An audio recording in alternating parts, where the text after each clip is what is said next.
finally got around to seeing this in the theater. This is the new X-Men movie, X-Men Apocalypse. This came out this year, 2016. I wanted to see this before it got out of theaters, even though I always say that I'm pretty tired of all the superhero movies, which I am. I just usually end up going and seeing them anyway. I get to see them for free, so might as well. They're good to see in theater. And out of all of them, the X-Men movies have been my favorite franchise, but that being said, I wasn't really anticipating this at all. I wasn't needing to see another one, or this Apocalypse storyline wasn't, super intriguing, but I'll check it out anyway. It's, again, directed by Bryan Singer. He did the first two X-Men films, and then he was back for the last one, The Days of Future Past.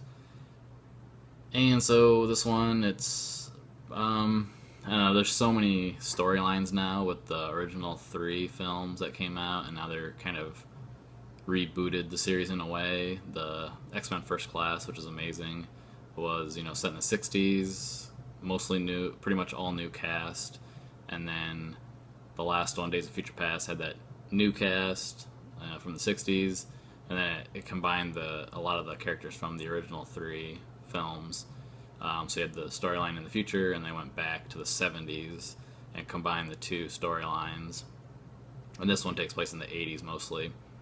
And it's revolves around Apocalypse is the big main villain, and he's supposed to be like the first mutant in Egypt era, and then he was entombed there, and then he comes back in the 80s when the movie takes place mostly, and wants to, I don't know, take over the world maybe. I'll get to that. But, so yeah, I'm not going to go through the whole plot and every single thing. There's so much you can get into this with how many storylines there are and everything, but I'll kind of just go through, I guess, the different characters and maybe some of the parts that I liked and whatnot. It started out really good, actually. I liked the stuff that they do in Egypt. So what they're doing with Oscar Isaac is playing in Saba Noor is his name, or Apocalypse. They never call him Apocalypse in the movie, but that's his the villain's name in the universe.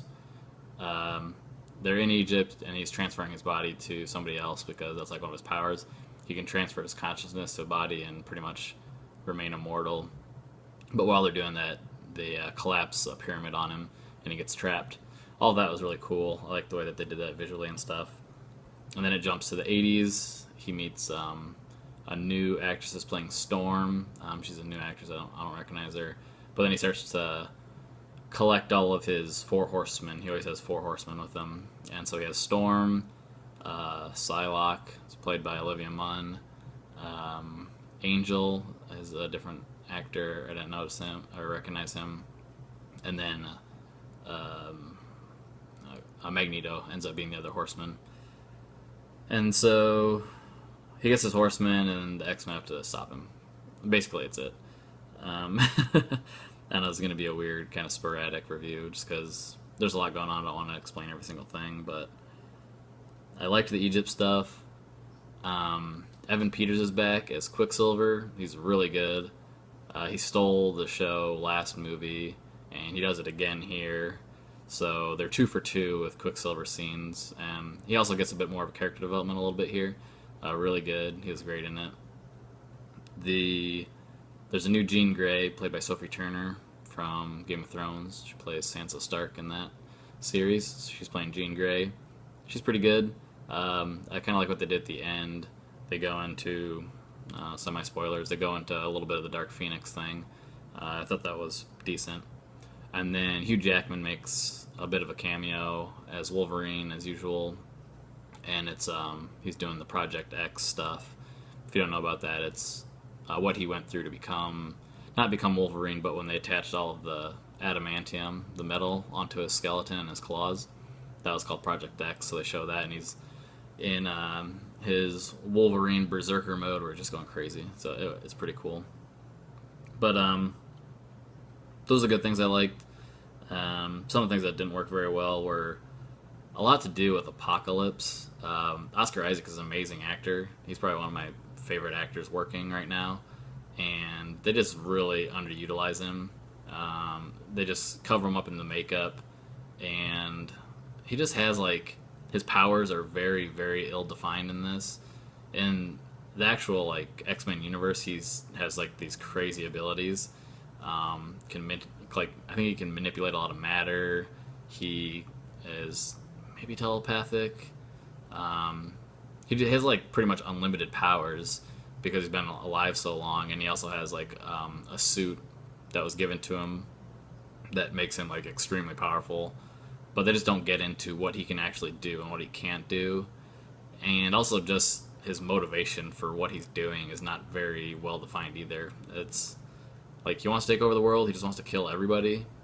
He just wants to start the world over, basically. It just doesn't really make a lot of sense.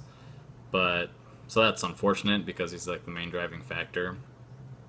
Similarly with like some of the characters are really cool. Some of the new ones.